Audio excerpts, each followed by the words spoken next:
नमस्कार, बहुत बहुत स्वागत है आप सभी का अनअकैडमी में। मेरा नाम है अतुल जैन। तो जैसा कि आप लोग जानते हैं, इस संडे को सीएपीएफ का पेपर हुआ था। अब यार, यूपीएससी की तैयारी के दौरान मैं आप लोगों से अक्सर ये आप लोगों को सलाह देता हूं कि जब आप लोग यूपीएससी की तैयारी कर रहे हैं तो आपका फोकस यूपीएससी पर ही होना चाहिए, इसमें कोई डाउट नहीं है। लेकिन बहुत सारी परीक्षाएं ऐसी हैं जिनका सिलेबस, जिनका पाठ्यक्रम जो है वो तकरीबन यूपीएससी से मिलता जुलता है। तो समझदारी, और उसमें नौकरियां बहुत बढ़िया हैं। मतलब आप अगर इन नौकरियों में भर्ती होंगे तो आपको बहुत ही, आपका इनमें इनमें अगर आप चयनित होंगे तो आपको निश्चित तौर पे बहुत ही शानदार नौकरी मिलेगी जो आपको एक्चुअली बहुत ही ऊंचे स्तर पे लेके जाएगी। तो ऐसे एक सेवा है सीएपीएफ। तो भाई, इसका एंट्रेंस एग्जाम हुआ था। भारत के जो आपके पैरामिलिट्री फोर्सेज हैं उनमें असिस्टेंट कमांडेंट के पद पे इससे भर्ती होती है और आगे जाके आप एक आईपीएस के स्तर के इक्विवेलेंट हो जाते हैं। आप, बहुत ही बेहतरीन नौकरी है और अपेक्षाकृत आसान है, रिलेटिवली बहुत आसान है। वो आपको आज भी यहां पर समझ में आ जाएगा। तो सीएपीएफ का पेपर हुआ था। मैं सबसे गुजारिश करता हूं कि आपका अगर इंटरेस्ट है पैरामिलिट्री फोर्सेस वगैरह में नौकरी करने में, तो सीएपीएफ का पेपर आपको यूपीएससी के साथ जरूर देना चाहिए। It is one exam you should always attempt because it's a good job, it's a fantastic job। और अगर आप यूपीएससी की तैयारी कर रहे हो तो सीएपीएफ आपका आराम से निकल जाएगा। अगर आप यूपीएससी की सिंसियरली तैयारी कर रहे हो तो सीएपीएफ में आपको बहुत दिक्कत नहीं होगी, बहुत ही आसानी से आपका निकल जाएगा। सिलेबस यूपीएससी वाला ही है, थोड़ा सा लेवल नीचे है, थोड़ा सा क्वेश्चंस का स्तर नीचे है। तो अगर आप यूपीएससी की तैयारी करते आ रहे हो तो आपको सीएपीएफ का जो पेपर है वो अपेक्षाकृत आसान लगेगा। तो संडे को उसका पेपर हुआ था। तो भाई, उसके पेपर में जो इकोनॉमिक्स के मेरे ख्याल से 15 एक सवाल आए थे। आइए फटाफट एकदम अगले 20-25 मिनट में हम लोग कोशिश करते हैं कि उनको डिस्कस करके खत्म करें और देखें कि सीएपीएफ हमारे लिए किस तरह से बेहतर हो सकता है। चलिए, पहला क्वेश्चन देखते हैं जल्दी से। ये जो है आपका क्या बोलता है, भारत में 2025 में लागू, हमारे यहां भारत में 2025 में जो श्रम सुधार लागू किए गए उनके संबंध में निम्नलिखित कथनों पर विचार कीजिए। औद्योगिक संबंध संहिता 2020 के अनुसार किसी औद्योगिक प्रतिष्ठान को हर छटनी किए गए श्रमिक के लिए छटनी मुआवजे के अतिरिक्त 15 दिनों की मजदूरी के बराबर एक पुनर्कौशल निधि बनानी होगी जो छटनी के 45 दिनों के भीतर श्रमिक के खाते में जमा करनी पड़ेगी। यह बात सही है भाई। जो आपका नया लेबर कोड आया है वो ज्यादा सिक्योरिटी देता है। अगर आपने किसी मजदूर को निकाला, छटनी करनी देखो कभी कभी जरूरी होती है तो इसको बैन नहीं किया गया है, लेकिन 15 दिन की जो उसका एक आपका जो उसका मतलब जो मुआवजा दे रहे हो वो तो अलग है। साथ के साथ हर मजदूर के लिए आपको 15 दिन की सैलरी के बराबर एक उसको रीस्किलिंग का फंड आपको बनाना पड़ेगा जो कि आप जो है उसका यूटिलाइजेशन किया जाएगा और 45 दिनों के भीतर उसके खाते में आपको डालना पड़ेगा। यह बात सही है, पहला कथन सही है। ट्रेड यूनियन मान्यता के संदर्भ में 41% सदस्यता वाले किसी भी यूनियन को नेगोशिएटिंग यूनियन के रूप में मान्यता मिलेगी।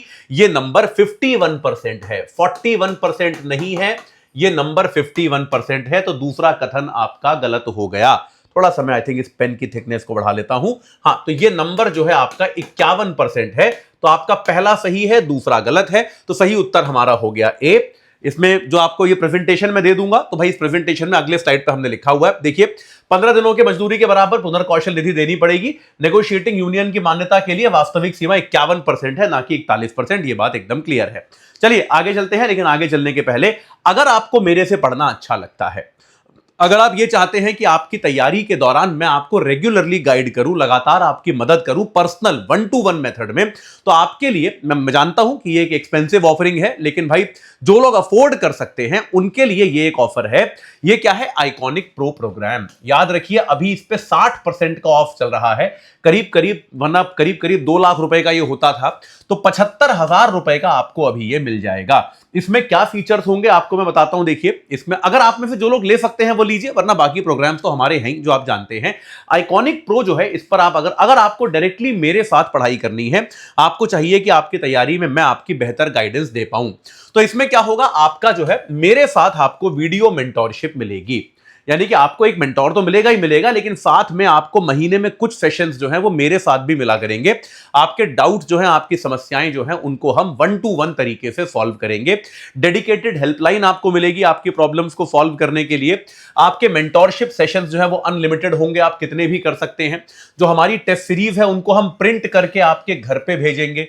12 से ज्यादा ऑप्शनल सब्जेक्ट्स अनअकैडमी के पास हैं, वो इसमें इंक्लूडेड है, यानी कि आपको ऑप्शनल के लिए भी कहीं और नहीं जाना पड़ेगा। तो 75 25,000 में आपको मेरे साथ प्रीमियम गाइडेंस का मौका मिलेगा, पूरा जीएस और पूरा ऑप्शनल भी मिलेगा। तो बेहतरीन ऑफर है, अतुल जैन कोड लगा के आप जुड़ जाएंगे जैसा आपको पता है, तो आप इसमें जो है इसका लाभ उठा सकते हैं। यह बात याद रखिएगा, क्योंकि यहां पर मेरे को 1-to-1 मेंटोरशिप देनी है, तो इसीलिए इसमें हम केवल 30 बच्चों को लेंगे। बहुत ही सीधी सीधी बात है, इसमें हम केवल 30 विद्यार्थियों को लेंगे। तो भाई पहले आओ पहले पाओ वाला मेथड है। जैसे ही 30 विद्यार्थी हो गए ये बैच बंद हो जाएगा, फिर ये बैच जो है कुछ समय बाद खुलेगा, एक कम से कम 2 महीने बाद ये बैच खुलेगा। तो अगर आप इससे जुड़ना चाहते हैं, और मैं खुद से कह रहा हूं कि भाई अगर आपके पास संसाधन है तो आप इससे जुड़िए, आपको इसका लाभ होगा। अगर संसाधन नहीं है तो कोई बात नहीं, सामान्य तरीके से भी आप लोग जो है तैयारी कर सकते हैं, लेकिन अगर संसाधन है तो इसको मैं पर्सनली सुपरवाइज करने जा रहा हूं, इससे आप जुड़ सकते हैं। चलिए अगले सवाल पे आते हैं। किसी अर्थव्यवस्था के श्रम बाजार के संदर्भ में निम्नलिखित कथनों पर विचार कीजिए। श्रम बल भागीदारी बल क्या होता है? कार्यशील आयु वर्ग की कुल जनसंख्या में नियोजित और बेरोजगार श्रमिकों के हिस्से के रूप में प्रभावित की जाती है। नियोजित और बेरोजगार, सही बात है, मतलब बेसिकली जिनके पास नौकरी है और जो नौकरियां ढूंढ रहे हैं पर मिल नहीं रही, उन दोनों को जोड़ दो तो आपकी श्रम बल भागीदारी दर आ जाती है। यह परिभाषा है, पहला कथन बिल्कुल सही है। कुछ एलिमिनेट कर सकते हैं क्या? बी एलिमिनेट हो गया हमारा, बस बी ही एलिमिनेट हुआ। चलिए, कार्यकर्ता जनसंख्या अनुपात WPR कार्यशील आयु वर्ग की कुल जनसंख्या में बेरोजगार श्रमिकों के हिस्से के रूप में परिभाषित है, तो गलत है भाई। बेरोजगार श्रमिक जो है वो कार्यशील जनसंख्या थोड़ा ना हो जाएगा, तो ये दूसरा तो गलत है ही है। कार्यकर्ता जनसंख्या जो है वो अनुपात होता है जो नियोजित है, जो मतलब आपका नौकरी कर रहा है। जो बेरोजगार है वो तो बेरोजगारी दर हो गया ना भाई, तो ये आपका गलत है। दूसरा गलत हो गया, दूसरा गलत होते ही कुछ कैंसिल हुआ क्या? डी कैंसिल हो गया, तो तीसरा भी हमको चेक करना ही पड़ेगा। एलिमिनेशन से कोई खास फायदा हुआ नहीं। किसी व्यक्ति के सामान्य क्रियाकलाप स्थिति सर्वेक्षण की तिथि से पूर्ववर्ती 365 दिनों की निर्दिष्ट संदर्भ अवधि के गतिविधियों के आधार पर निर्धारित होती है। सही बात है, बिल्कुल सही बात है। 1 साल का आप उसका स्टेटस देखते हो, 1 और 3 सही है। सी इसमें सही जवाब हो गया। यहां पर देखिए लिखा ही हुआ है, पीएलएफएस की जो आपकी मानक परिभाषाएं हैं इसको सही बताते हैं, इसमें कोई डाउट नहीं है। ऑरेंज इकोनॉमी को लेकर प्रधानमंत्री ने अभी बड़ी सारी बातचीत करी थी। बॉम्बे में एक इवेंट हुआ था। क्या है भाई ऑरेंज इकोनॉमी? सीधा एकदम करंट अफेयर्स पे बेस्ड सवाल है। आपको मैंने हिंदू की क्लासेस में पढ़ाया था, रचनात्मकता, संस्कृति और बौद्धिक संपदा से जुड़ी वो आर्थिक गतिविधियां जो आय और रोजगार उत्पन्न करती हैं, यही आपकी ऑरेंज इकोनॉमी है। आपको याद होगा भाई, आपकी जो एक क्रिएटिव इकोनॉमी है, जो आपका भाई जहां पर आप अलग अलग प्रकार की चीजें जो है उनका उत्पादन करते हैं, क्रिएशन करते हैं, ये आपकी ऑरेंज इकोनॉमी होती है। इसका एक इवेंट हुआ था बॉम्बे में, प्रधानमंत्री आए थे, बड़ा विस्तार से आपको इसके बारे में मैंने पढ़ाया था हिंदू में, तो ये आपका ए इसमें सही है। इनमें से किस वस्तु के उत्पादन में भारत वैश्विक स्तर पे प्रथम स्थान पर है? दूध, इस्पात और गेहूं। दूध में तो है क्लियरली, यह बात सही है। इस्पात और गेहूं, इन दोनों में भारत एक्चुअली दूसरे स्थान पर है। इन दोनों में चाइना फर्स्ट है। इस्पात और गेहूं में भारत सेकंड है और चाइना फर्स्ट है। दूध में भारत सबसे बड़ा उत्पादक है, तो मेरे विचार में इसका उत्तर ए है, केवल एक है इसका आंसर। हाँ, कि दूध में भारत सबसे बड़ा उत्पादक है। इस्पात और गेहूं में भारत दुनिया में दूसरे स्थान पर है, चाइना जो है वो पहले नंबर पे है। ये बात हमको पता है, इसकी जानकारी हमको है। ठीक है, चलिए आगे चलते हैं। COP 26 अभी जो हुआ था आपका बेलम में, उसमें प्रस्तुत भारत की जलवायु कार्रवाई का पंचामृत मॉडल भारत ने प्रस्तुत किया था। 5 लक्ष्य, उसमें से कौन सा तत्व भाग नहीं है? 2030 तक 50% ऊर्जा आवश्यकताएं नवीकरणीय ऊर्जा से पूरा करना, यह भाग था। माफ कीजिएगा, यह तो आपका भाग था, तो इसको टिक कर देते हैं। 2047 तक नेट जीरो उत्सर्जन का लक्ष्य प्राप्त करना, यह तो ऑब्वियसली गलत है। मतलब यह कितना आसान सवाल है, सोचिए। हम बार बार कहते आए हैं कि भारत का नेट जीरो 2070 है। 2047 भारत क्यों प्रस्तुत करेगा यार बेलम में? या आपको कम से कम 10 बार मैंने पढ़ाया है कि नहीं पढ़ाया, ये बताइए। कम से कम 10 बार आपको हिंदू में पढ़ाया है कि भारत का जो नेट जीरो है वो कब है? वो 2070 का टारगेट हमने रखा है। तो Bharat, why will India do it, कि वो बेलम में जाके बोलेगा नहीं हम तो 2047 में अचीव कर लेंगे। तो बी ही इसका, ऑब्वियसली बी ही गलत है। और ये पूछा है कौन सा तत्व भाग नहीं है, तो बी सही उत्तर हो गया। बी सही बात है। देखो भारत की प्रतिबद्धता 2070 तक है, हमें 47 तो हमारा नंबर ही गलत है ना। अगर आपको पंचामृत नहीं भी पता था तो भी आप कह सकते हो कि भाई ये तो फैक्चुअली गलत है, 2047 तक तो हमको करना ही नहीं है, ये तो नंबर ही हमारा गलत हो गया। चलिए, उत्पादन आधारित प्रोत्साहन PLI, आपको इतना विस्तार से पढ़ाया है ये सब। इस योजना के संदर्भ में निम्नलिखित कथनों पर विचार करो। इसका उद्देश्य भारत का GDP में मैन्युफैक्चरिंग की हिस्सेदारी को 25% तक बढ़ाना है। ये आपको मैं कई बार पढ़ा चुका हूं। जब भी इकोनॉमिक्स के अपने कोर्सेज में मैं मैन्युफैक्चरिंग पढ़ाता हूं तो पहला फैक्ट यही पढ़ाता हूं कि हमारा पहला टारगेट ये है कि यार हमारा जो है ये आपका आराम से हम कम से कम 25% तक हमारे जीडीपी का हिस्सा जो है वो मैन्युफैक्चरिंग से आए, ये हम चाहते हैं। तो ये एकदम सही बात है, पहला कथन सही है। दूसरा क्या है, यह योजना आधार वर्ष के बाद 5 वर्षों तक वृद्धिशील बिक्री पर, यानी कि इंक्रीमेंटल सेल जो आपकी लगातार बढ़ रही है, उस पर 10 से 14% का प्रोत्साहन देती है। ये नंबर गलत है। देखो इसको समझिए कि यार 10 से 14% का प्रोत्साहन बहुत ज्यादा हो गया, क्योंकि यहां पर आप हजारों करोड़ की बात कर रहे हो। ये नंबर गलत है, ये आपका दूसरा कथन गलत है। सही नंबर है 4 से 6%। ये इंसेंटिवाइज करती है कि अगर आपकी सेल बढ़ रही है तो आपको उसका हम जो है पुरस्कार देंगे, लेकिन वो पुरस्कार 4 से 6% है, वो 10 से 14% नहीं है। तो दूसरा कथन आपका गलत है, पहला सही है। ए इसका सही जवाब हो गया, ए सही जवाब है। चलिए अगला क्या है, ग्लोबल इनोवेशन इंडेक्स के संदर्भ में निम्नलिखित कथनों पर आपको विचार करना है। ये क्या क्या विचार हैं आपके। 2007 में इसको शुरू किया गया था, क्या यह कथन आपका सत्य है? बिल्कुल सही है, 2007 में शुरू किया गया था। और क्या है, भारत 2015 में 81वें स्थान पे था, 2025 में हम 38वें स्थान पे पहुंच गए। ये भी सही है कि भाई हमारी पोजीशन लगातार बढ़ रही है, इनोवेशन में हम और ज्यादा काम कर रहे हैं, सरकार इसको अपना अचीवमेंट बताती है। ठीक है, GII global innovation index report के अनुसार भारत, बांग्लादेश और इंडोनेशिया निम्न मध्यम आय वर्ग में शीर्ष 3 नवाचार अर्थव्यवस्थाएं हैं। अब एक बात सोचिए, एक बार जरा सोचिए, बांग्लादेश का इसमें होने का कोई लॉजिक है क्या? अगर हम इनोवेशन, देखिए भारत है ये हमको पता है ना। इनफैक्ट आप देखेंगे निम्न मध्यम आय वर्ग में भारत सबसे ऊपर है, सबसे ज्यादा इनोवेशन भारत कर रहा है। लेकिन आपको लगता है कि बांग्लादेश की इकोनॉमी में कुछ इनोवेशन हो रहा है? आपको ऐसा लगता है क्या? तो आप कॉमन सेंस से भी सोच सकते हैं कि यार बांग्लादेश का तो कोई खास योगदान नहीं है। भारत के बाद जो है अगला नंबर वियतनाम का आता है। ठीक है, तो भारत के बाद वियतनाम आता है, बांग्लादेश और इंडोनेशिया नहीं आते। तीसरा कथन आपका गलत हो गया। अब देखिए पहला दूसरा सही, तीसरा गलत। तो देखिए पहला दूसरा सही ए हो सकता है, बी गलत हो गया, ये गलत हो गया, ये गलत हो गया। देखो चौथा हमको चेक करने की जरूरत ही नहीं है, क्योंकि हमने एलिमिनेशन से कर दिया। पहला और दूसरा सही है तो आपका ये और ये हो सकते थे, बस ए और बी। लेकिन तीसरा गलत है तो आपका बी कैंसिल हो गया, आपका ए और बी ही हो सकता है। आइए देख लेते हैं, जीआई रिपोर्ट के अनुसार फ्रांस, जर्मनी और अमेरिका उच्च आय वर्ग में 3 शीर्ष नवाचार अर्थव्यवस्थाएं हैं। ये गलत है। आपके टॉप 3 जो है वो स्विट्जरलैंड, स्वीडन और अमेरिका है ना। फ्रांस और जर्मनी इसमें नहीं है। आपके स्विट्जरलैंड और स्वीडन जो है वो आपके इनोवेशन में टॉप पे आते हैं। तो चौथा भी गलत है, 1 और 2 सही है, ए इसका सही जवाब हो गया। किसी विदेशी कंपनी द्वारा किसी अर्थव्यवस्था में निम्नलिखित निवेशों पर विचार करें।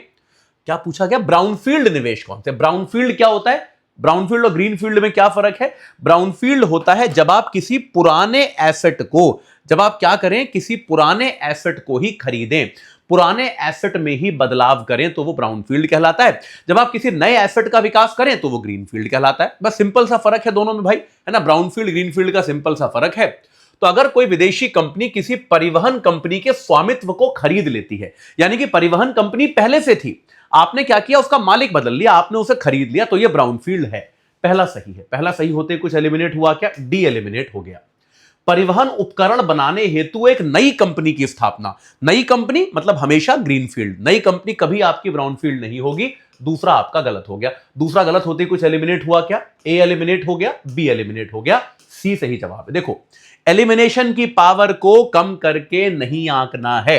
देखो इससे फायदा क्या हुआ, तीसरा चौथा अगर मुझे नहीं भी आता होता तो भी मैं कर सकता था, क्योंकि पहला और दूसरे से ही मेरे एलिमिनेशन के माध्यम से उत्तर निकल आया।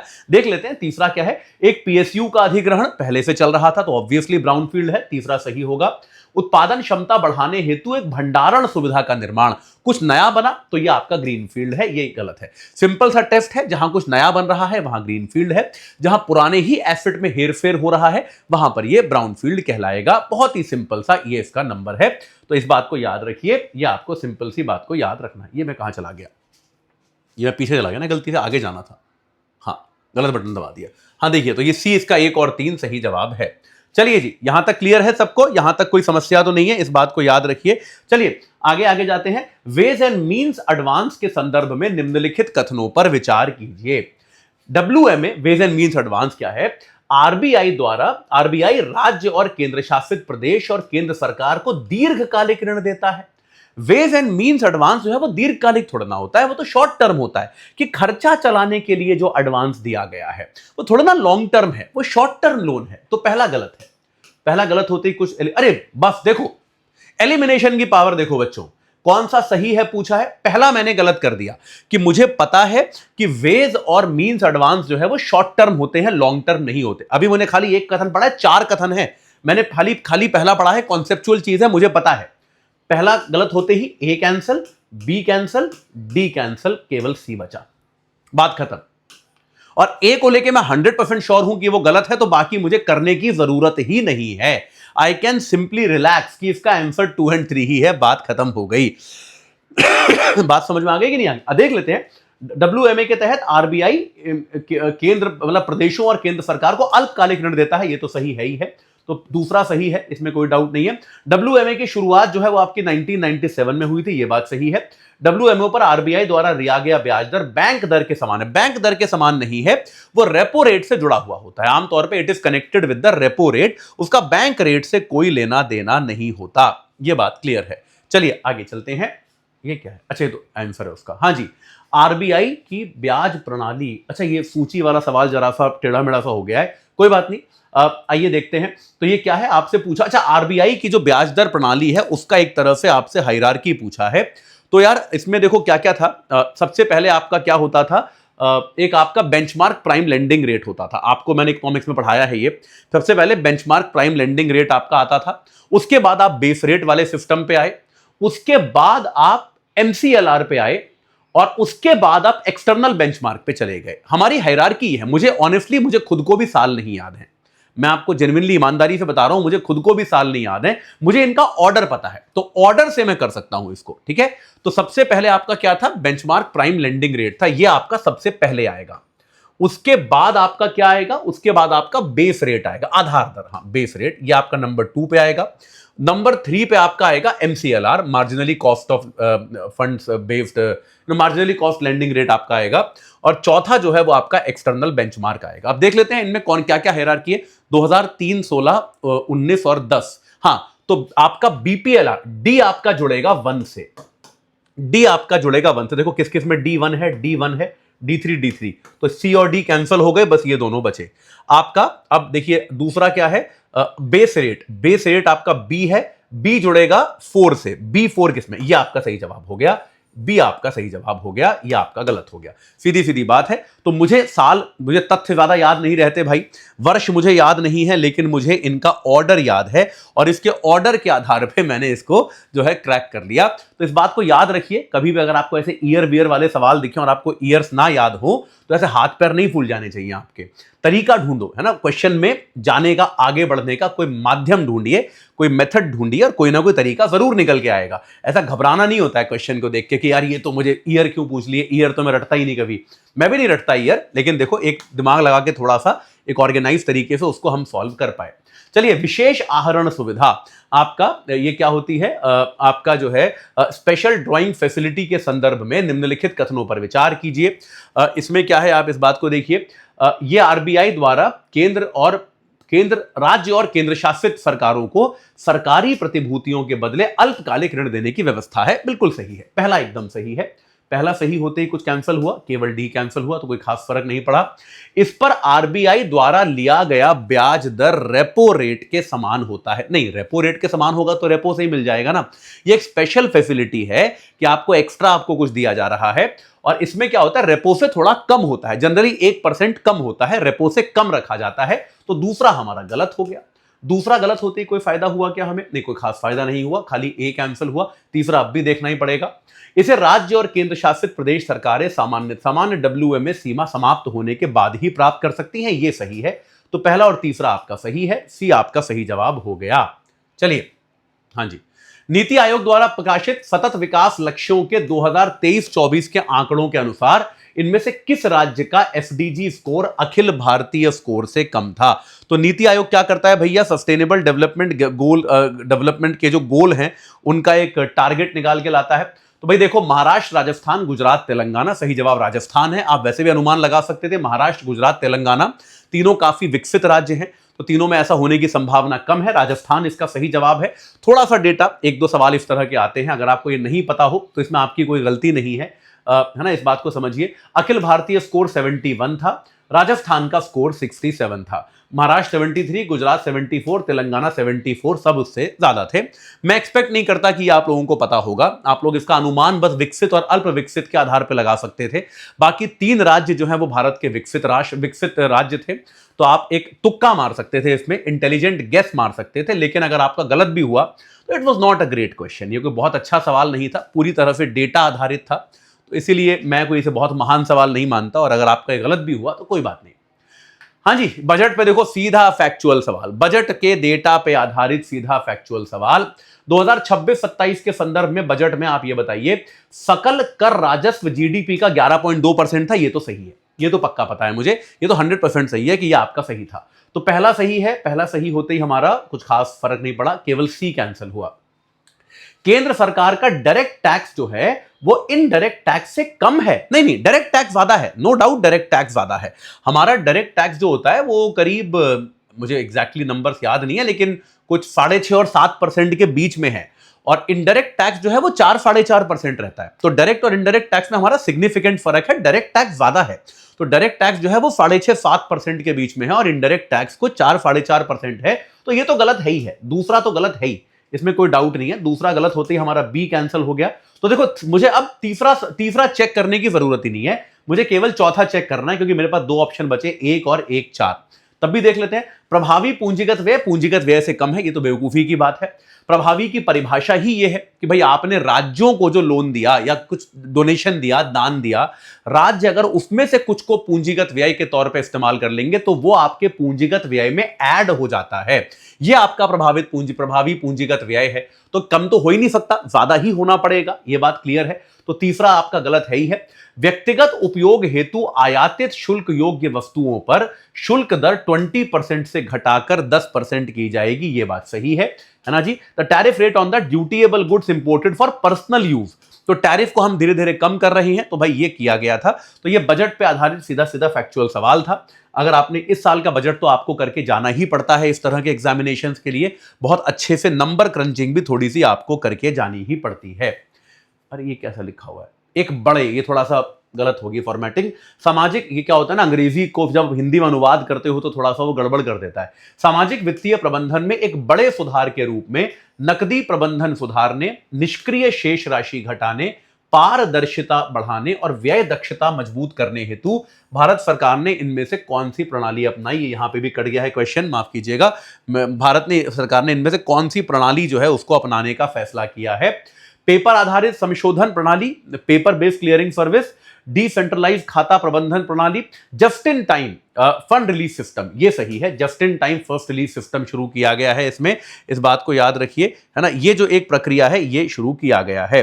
तो अब जो है मतलब क्या होगा कि पहले क्या होता था, जैसे कोई योजना है, आपका अनुमान है कि यार उस पे 5,000 करोड़ का खर्चा होगा, तो उस योजना का अकाउंट बना के उसमें 5,000 करोड़ पहले ही डाल दिए जाते थे। अब ऐसा नहीं होगा। अब क्या होगा, आपको जब चाहिए तब आपको पैसा मिलेगा, आपको जब चाहिए आप रेज कीजिए रिक्वेस्ट, आपको उसके आधार पे पेमेंट होगा। इससे क्या होगा, फाइनेंशियल ट्रांसपेरेंसी होगी, है ना। और वरना क्या होता था, जैसे मान लो कोई योजना सरकार ने बनाई, भाई उसके लिए 10,000 करोड़ रुपए लेके डाल दिया, वो यूज हुए नहीं पूरे साल, पैसा लॉक हो रखा है फालतू का, वो यूज तो हुआ नहीं, वो पैसा कहीं और यूटिलाइज हो सकता था, उसका कुछ और किया जा सकता था। तो इससे बेहतर यह है कि सरकार वो पैसा अपने पास रखे, बाकी जिसको चाहिए उसको देती रहे। और जब भाई मंत्रालय कोई डिमांड करे, सरकार के पास इमीडिएटली अवेलेबिलिटी तो है ही, तो सरकार तुरंत उसको दे दे, जस्ट इन टाइम दिया जाएगा आपको, पहले से आपकी किसी योजना के अकाउंट में पैसा ट्रांसफर नहीं किया जाएगा। ये एक अच्छा प्रैक्टिस है, जस्ट इन टाइम आपका जो है फंड रिलीज सिस्टम, ये सरकार ने लागू किया है। It is a very good system. चलिए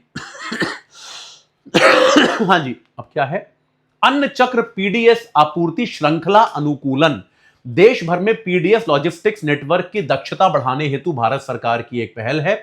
इस प्रणाली को विकसित करने हेतु which Indian institution collaborated with the UN World Food Programme to develop this system. ये फिर क्वेश्चन कट गया, माफी चाहता हूं। तो भारत का कौन सा इंस्टीट्यूशन है जिसने यूएन के वर्ल्ड फूड प्रोग्राम के साथ कोलैबोरेट किया? आईआईटी दिल्ली सही जवाब है। आईआईटी दिल्ली का जो है एक पब्लिक सिस्टम्स लैब है, उन्होंने वर्ल्ड फूड प्रोग्राम के साथ कोलैबोरेट किया है और उन्होंने इसको विकसित किया है। उन्होंने क्या किया है भाई, ये जो है एक अन्न चक्र प्रक्रिया विकसित की है। इसमें जो है भाई आप ये मान के चलते हैं कि 250 करोड़ रुपए के आसपास की सालाना बचत भी हो रही है, ताकि हमारा जो पीडीएस सिस्टम है वो ज्यादा इफेक्टिव बन पाए। ये काम आईआईटी दिल्ली ने यहां पर किया है। चलिए, तो भाई ये क्वेश्चंस थे आपके सीएपीएफ के। आप देख सकते हो बहुत ही बेसिक क्वेश्चंस थे, बहुत ही सामान्य सवाल थे। अगर आप यूपीएससी की तैयारी करते आए हो तो आपको कोई दिक्कत नहीं होगी इसमें, ये बात याद रखिए।